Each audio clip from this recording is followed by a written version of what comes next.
étudiant en sciences humaines au Centre d'études collégiales de Montmagny et l'an prochain, je me dirige en droit à l'Université Laval. Pour rejoindre les habiletés que j'ai acquises dans les 2 dernières années au domaine dans lequel je me dirige, j'ai le plaisir de vous présenter une courte série de vidéos qui portera sur le droit de la famille au Québec et de ses divers sujets. À l'aide des divers sujets approchés lors de ces vidéos, j'en profiterai pour aborder quelques problèmes sociaux qui me tiennent à cœur dans le but de vous y sensibiliser. Cette vidéo est la dernière d'une série de 3 où j'aborderai plusieurs sujets différents sur le droit de la famille au Québec et dans cette vidéo, j'ai le plaisir de vous parler du divorce. Avant de commencer, il est important de mentionner que cette vidéo n'est faite qu'à titre informatif seulement et ne servira à rien d'autre que d'informer. En aucun cas, ces vidéos serviront à remplacer les véritables conseils d'un avocat. De qu'est-ce que je sais? Le divorce, c'est quand un mariage a rompu. Est-ce que je me trompe? Tu as en partie raison, mais c'est un peu plus compliqué que ça. En vérité, le divorce, c'est quand un tribunal compétent peut, sous la demande d'un ou des 2 époux, lui ou leur accorder le divorce sous cause d'échec du mariage. C'est pas un peu qu'est-ce que je disais, non? Un peu, oui, mais il faut quand même savoir c'est quoi l'échec du mariage. Selon la loi sur le divorce, l'échec du mariage n'est établi que dans les 2 cas suivants. 1. Les époux ont vécu séparément pendant au moins 1 an avant de prononcer la décision de l'action en divorce et vivaient séparément à la date d'introduction de l'instance. Ou 2. Depuis la célébration du mariage, l'époux contre qui le divorce est demandé a soit commis l'adultère, soit traité l'autre époux avec une cruauté physique ou mentale qui rend intolérable le maintien de la cohabitation. Maintenant, il est aussi important de savoir qu'une fois que la cause est rendue au tribunal, avant que les débats ne commencent, il faut s'assurer qu'il n'y ait aucune possibilité de réconciliation entre les 2 époux. Si le tribunal voit qu'il y a une possibilité de se réconcilier, eh bien, il y a suspension de la cause pour leur donner l'opportunité de se réconcilier. C'est bien intéressant tout ça, le cas. Mais autre que la séparation des époux, est-ce qu'il y a d'autres conséquences au divorce? Bien sûr, la principale conséquence à laquelle on pense quand on pense au divorce, c'est la garde des enfants. Qu'est-ce qui arrive aux enfants quand on se sépare? Qui en a la garde? Au moment de la rupture, les 2 parents ont encore la garde des enfants puisqu'ils sont encore égaux aux yeux de la loi. En effet, à moins de mesures exceptionnelles ou des mesures moins radicales ne seraient pas pour le mieux de l'enfant, s'attribuer soi-même la garde de l'enfant sans le consentement de l'autre parent correspond à un enlèvement et le parent non consentant peut porter plainte à la police. Une fois la séparation faite, la cause peut être amenée devant un tribunal pour déterminer qui aura la garde des enfants. Selon plusieurs critères, le juge prendra sa décision. Quels sont ces critères? Il y en a plusieurs.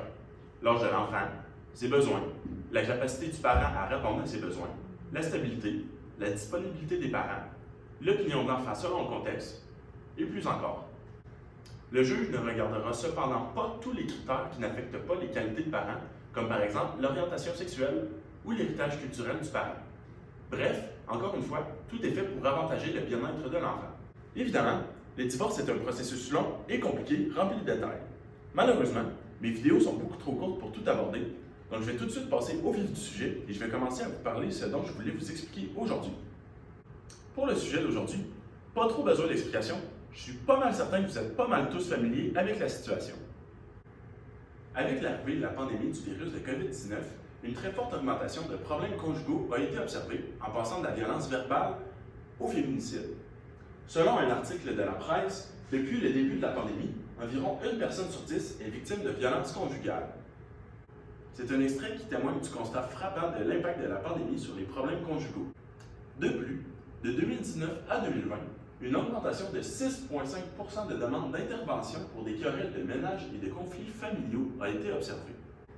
Pour ce qui est des féminicides, une hausse de 90,9% de ceux-ci a pu être remarquée au Québec en 2020 comparativement à l'année précédente, ce qui est immense. Bref, on peut rapidement s'apercevoir que les problèmes conjugaux ont rapidement augmenté au Québec avec la présence de la pandémie de COVID-19. Évidemment, la pandémie peut sembler avoir le dos bien large, mais elle explique très bien le phénomène et qu'on le veuille ou non, elle a été un facteur très important dans cette augmentation des cas de problèmes conjugaux.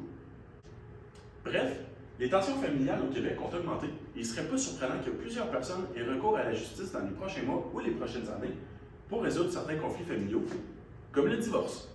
Cette situation, en sociologie du changement, on appelle ça un problème social. Un problème social, c'est un problème, la violence conjugale, que l'on retrouve chez un grand nombre de personnes dans la société, 1 personne sur 10, qui peut être résolu soit par les individus touchés par le problème ou soit par la société, la justice, qui est toujours en lien avec les valeurs, la famille et les besoins de la société à une époque donnée, la pandémie de COVID-19 en 2020. Donc, pourquoi cette vidéo, Jacob? Pour informer et pour guider. Si vous voyez que vous avez été victime de violences conjugales, eh bien c'est dans vos droits de demander un divorce. Quand j'ai parlé de cruauté physique ou mentale qui rend intolérable la cohabitation tout à l'heure, mais c'est pas pour rien. Les lois, c'est pas seulement fait pour punir ceux qui la suivent pas, mais c'est aussi fait pour vous protéger. Si vous êtes victime de violence, c'est assez pour demander un divorce. Après tout, le mariage, c'est supposé être une célébration, pas un cauchemar. Il est important d'en discuter, puisqu'avec l'augmentation des cas de conflits familiaux dans les dernières années, il se peut très bien que plusieurs personnes se sentent piégées et ne sachent pas quoi faire. Comme on dit, une personne avertie en vaut deux. C'est ce qui conclut la vidéo d'aujourd'hui. Est-ce que vous avez des questions? Eh bien, j'espère que j'ai été précis. Et si vous avez des questions, n'hésitez pas à m'écrire en privé ou en commentaire et je tenterai de répondre du mieux que je peux à vos questions. Un merci à tous ceux qui ont participé à la conception de cette vidéo et un merci spécial à Isabelle Gamache qui a accepté de prendre de son précieux temps pour réviser les termes juridiques employés dans cette vidéo. C'est aussi ce qui conclut la série de vidéos pour mon projet. J'espère que vous avez apprécié et que ces 3 vidéos vous auront été utiles. Merci beaucoup. Au revoir.